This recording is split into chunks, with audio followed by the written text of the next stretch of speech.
Back away now, otherwise you're for public Get order. your hands off. Back away now, otherwise you're for public order. Get your hands off. Fight with me, you'll get locked Get up. your hands Walk off. out of my scene. Where's your scene? Off my... In this video, an auditor named Mark is moving along a public street near the site of a recent traffic accident when police suddenly confront him in an aggressive manner. There are no barriers, warning tape, or legal notices in place to limit public access. Yet officers insist he has no right to continue. Mark refuses to comply with authority that has no clear legal basis, and tensions escalate almost immediately. The encounter quickly turns physical, with officers using force that appears completely unwarranted. As the situation unfolds, a supervising sergeant attempts to justify the actions by citing laws that don't seem to apply.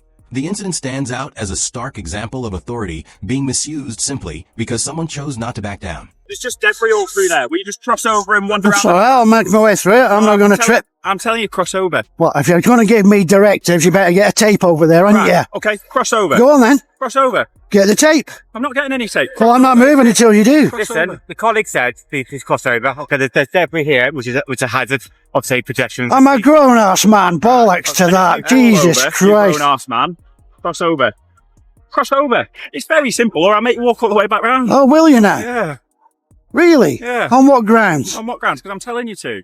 You don't just dictate to a member of the public. Unfortunately, I do. No, you do not. This is my scene. You're in my scene. Is it a crime scene? Yes. Yes. Now, Where's the cross over tape? for me. You haven't got any tape whatsoever. Cross over for me. Okay? Yeah. I've been perfectly polite with you. I said, please. What's your cross bank over. account details? My bank account Yeah. details? Why would I give you my bank account? Come on, details? give me your bank I'm account banking that details. West, mate. Now Give cross me your over. numbers. Come on, I'm asking politely. All right. I'm not asking. I'm telling you, but I'm telling you politely. Cross over for me. Mark is instructed to move to the other side of the street, not due to any immediate safety risk or active emergency activity, but purely at the discretion of the officer. When Mark questions the absence of police tape, he is making a deliberate and important point. He is trying to establish whether the roadway has legally shifted from open public access to a controlled area. It clearly has not. There are no cones, barriers, warning signs, or cordons, none of the usual indicators that would signal a required diversion for members of the public. Rather than offering a legitimate safety explanation or referencing any lawful traffic management authority, the officer responds with a claim of personal control over the scene. However, authority over an incident is established through proper controls, not personal attitude. On an unrestricted public road, officers cannot simply assert dominance and issue orders without clear, visible measures in place. It's a very simple request. Is it? I've not been in If it's a request, then it can be declined. Right. Not to shut And down into now like, you've declined my however, request. being I'm weird. telling you to. And if you don't, then I'll lock you up for obstruct. It's that simple. Obstruct Yeah. for walking down a public Yeah, road. Exactly. As my colleague said, can you walk round on that side of the road? Or you're just reading off the same sheet. Oh, I thought you were going to be more intelligent. why would I say you can walk down here when he just tells you to go around there? I don't have to go round there. I could go over there. I could stand there. I could stand over there. I could stand anywhere I want. Of course you can, but you can't walk through here. Of course I can. No, we're telling you no. What? We're telling you you can't. You don't tell a member of the public what they can and can't do on a public road when they've not broken any laws. At the moment. If you want to control this area, tape it off now. Right now. Tell you what, back away now, otherwise you're for public Get order. your hands off. Back away now, otherwise you're for public order. That's all I'm saying now. Public order? How's that? Because How do you want you've been that? with a crime scene, okay? And you've been This aggressive. is not a crime scene. How do you know it's not a crime scene? Because there's no How do you know tape. it's not a crime There's scene? no tape. Doesn't have to be tape. We can have uniform officer controlling the area. There doesn't need to be That's tape. not how it works with a crime. As soon as Mark highlights the simplest solution, properly marking the area with tape, the situation escalates. An officer steps aggressively into his personal space and suddenly threatens him with arrest under public order grounds, now insisting that Mark is interfering with a crime scene. That shift is completely unjustified. A crime scene doesn't come into existence because of how loudly someone speaks or how close they stand. It is established through visible, unmistakable controls. The claim that an officer's presence alone is enough to define a restricted area is fundamentally flawed.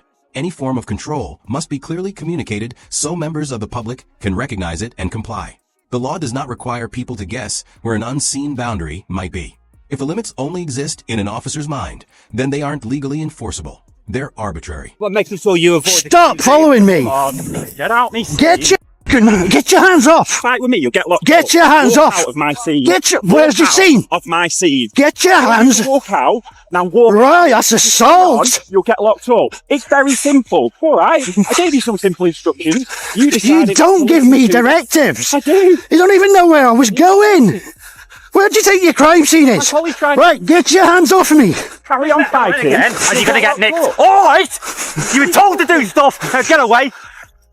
Come back into my scene, you'll be arrested. Where's your scene?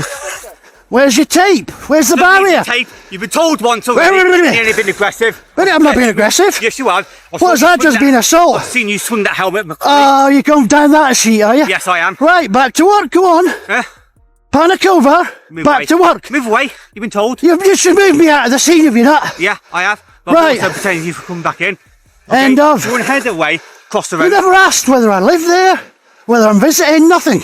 You weren't in. Officers physically force Mark backward and warn him that returning to the area will result in arrest, despite the fact that no clear boundary has ever been established. There are still no markers indicating where this so-called restricted zone starts or ends. Even after Mark has clearly created distance, an officer continues ordering him to move farther away. At that point, the instruction is no longer about staying outside a defined space. It becomes an open-ended demand to keep moving until the officers decide it's enough. That distinction matters. What Mark highlights next is the flaw they can't undo. The officers never ask the most basic procedural questions. Does he live there? Is he visiting someone? Does he need to pass through?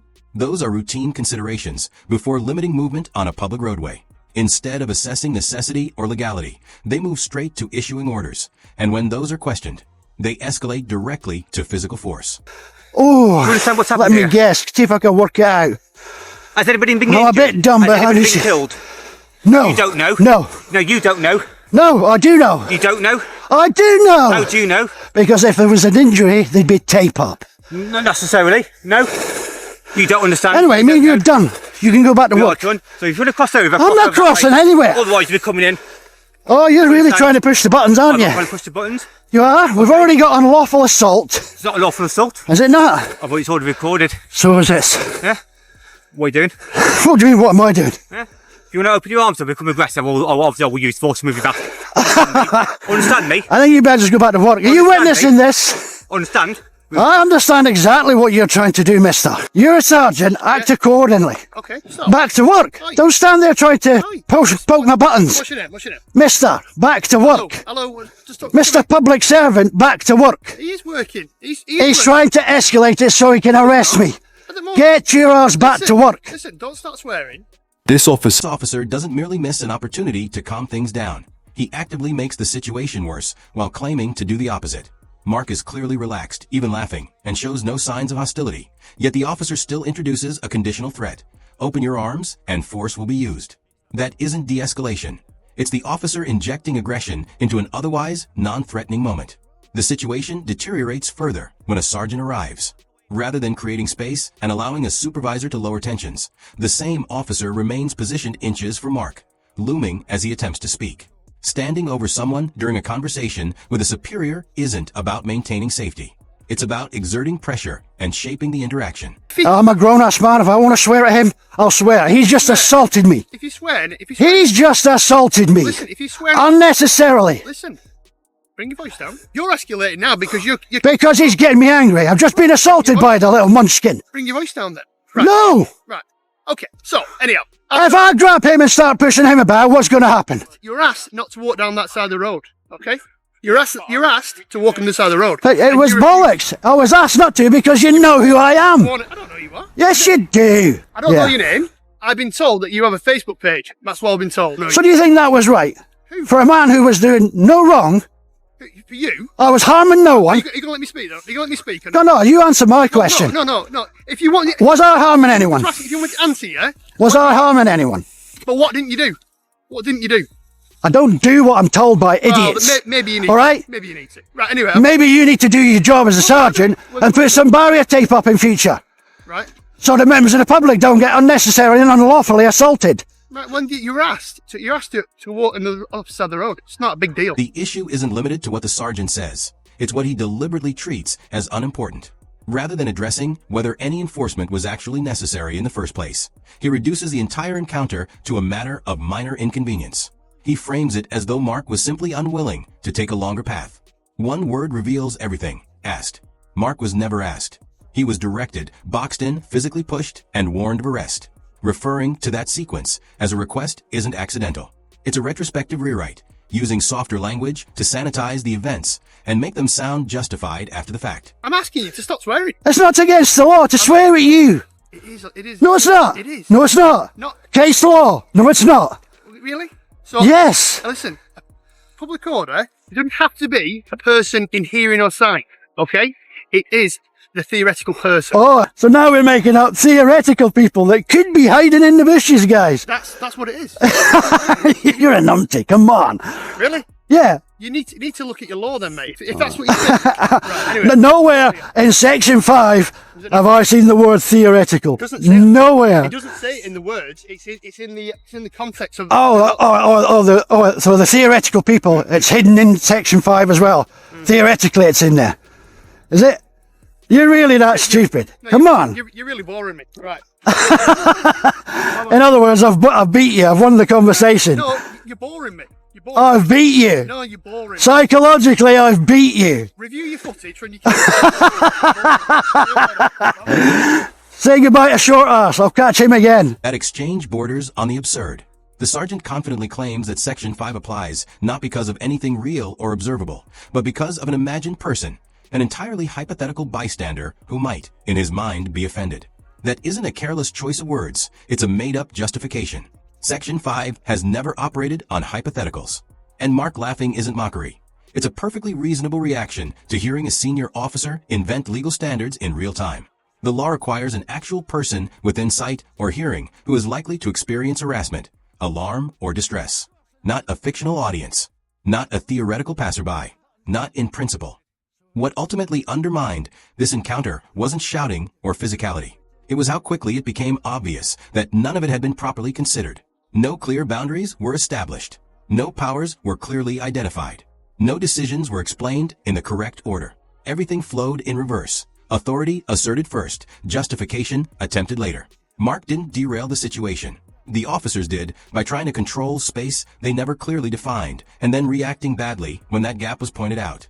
When you step back and look at the sequence as a whole, the pattern becomes obvious. Each time Mark asked a simple question, why, under what authority, where is this set out, the response was an explanation. It was escalation, pressure instead of clarity, threat instead of reasoning. And when that approach failed, new language was improvised to cover the hole. The sergeant's final exit ends the video whether he meant it to or not. Introducing an imaginary complainant, being laughed at for it, then walking away and claiming boredom isn't confidence or control. It's discomfort disguised as indifference.